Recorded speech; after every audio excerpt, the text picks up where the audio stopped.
balik lagi nih sama aku dengan tempat ibadah terakhir yang pastinya gak kalah seru juga nih dari segmen sebelumnya.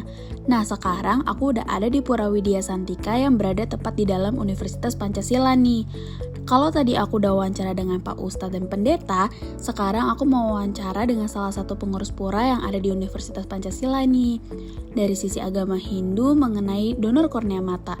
Yuk langsung aja kita masuk. Halo Besti, balik lagi nih sama aku yang udah ada di tempat ibadah terakhir yang pastinya gak kalah seru nih dari segmen sebelumnya. Nah sekarang aku udah ada di Pura Widya Santika, tepatnya ada di Universitas Pancasila. Nah kalau kemarin kita udah wawancara sama Pak Ustadz dan Pendeta, sekarang aku mau wawancara dengan pemuka agama dari agama Hindu. Yang sekarang aku mau nanya tuh mengenai donor kornea mata, jadi kita langsung aja masuk ke dalam.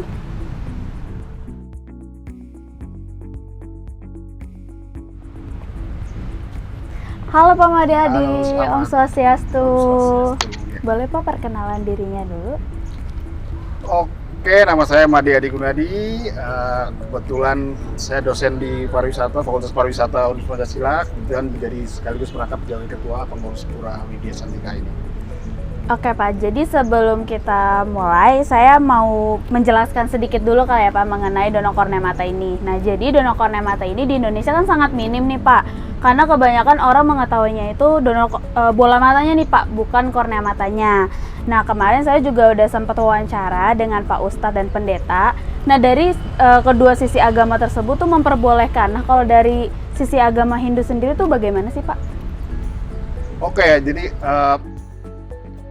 dari sisi agama Hindu sendiri sebenarnya donor mata ataupun donor anggota tubuh lainnya itu diperbolehkan ya tentu aja. Jadi itu kayak sebagai bagian dari apa ya? Dianggapnya segaris besarnya sebagai beramal. Jadi beramal itu kan tidak harus berupa materi atau apa ya, bisa juga melalui tadi organ badan atau anggota badan, termasuk mata tadi.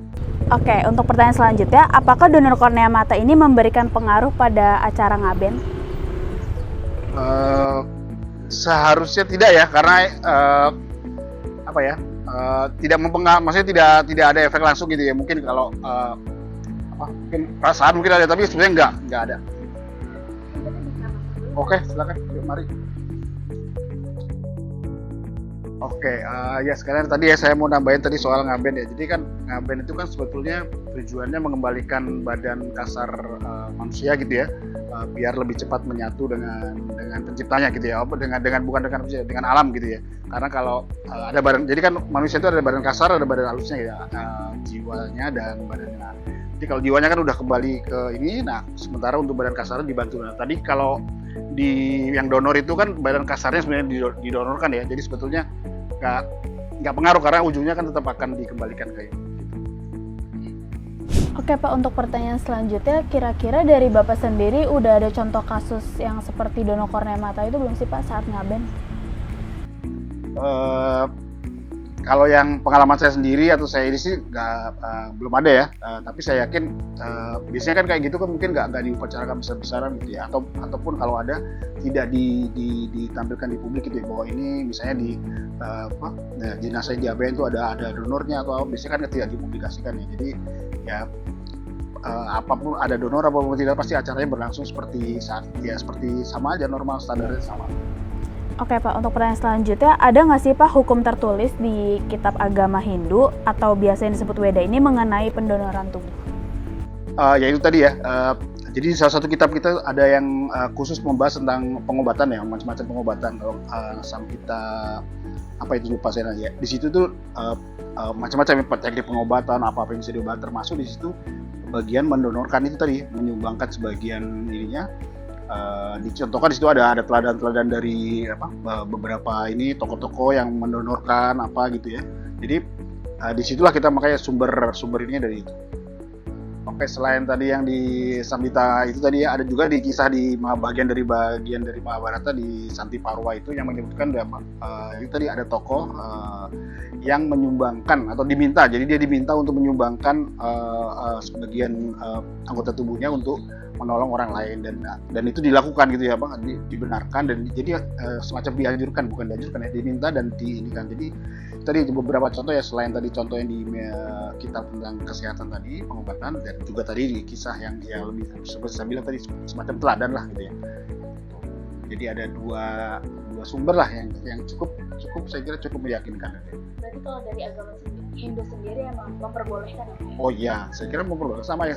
Karena itu prinsipnya kan sebenarnya mendonorkan anggota bagian-bagian tubuh itu sama dengan kayak kita beramal. Jadi beramal itu kan tidak harus berupa materi ya, bisa juga tadi menggunakan itu tadi bagian anggota badan kita misalnya. Kalau di agama Hindu sendiri tuh ada larangan yang untuk mendonorkan gitu nggak sih Pak? Atau semuanya memperbolehkan aja? Kalau mengacu pada tadi ya sebenarnya memperbolehkan aja, cuma emang tadi ada syaratnya tadi ya kalau nggak salah bahwa yang ini tuh bersedia. Jadi bersedia ada kedua belah pihak dalam keadaan sehat dan bersedia gitu ya. Jadi kalau efeknya membuat salah satu pihak menjadi lebih sakit atau apa itu enggak. Jadi emang harus yang mendonorkan memang kondisinya bagus gitu. Nah, dari obrolan tadi, aku bisa simpulin bahwa dari ketiga agama tersebut memperbolehkan adanya donor kornea mata. Kira-kira di segmen selanjutnya aku akan membahas tentang apa ya? Aku kasih clue deh. Jadi ini masih berhubungan sama episode 1 kalau misalkan gak semua yang memiliki keterbatasan penglihatan itu bisa menerima donor. Kira-kira kenapa ya? Yuk kita langsung aja ke segmen berikutnya.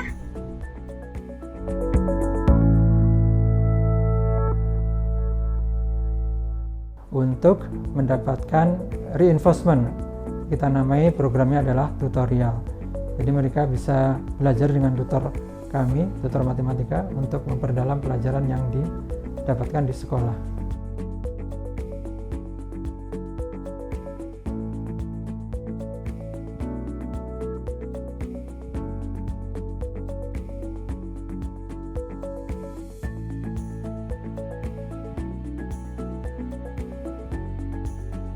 Jadi kita nggak bisa bilang, oh kalau A itu 1, B 2, karena ini juga 2 kan? Oh iya benar. Ya kan? Ini juga 2. Komputer itu dapat 2 hari dalam 1 minggu, dan itu kan juga diacak karena banyak kan muridnya. Kalau saya Senin sama Rabu, udah biasa belajar tuh kalau komputer 2 jam atau enggak 1 jam setengah.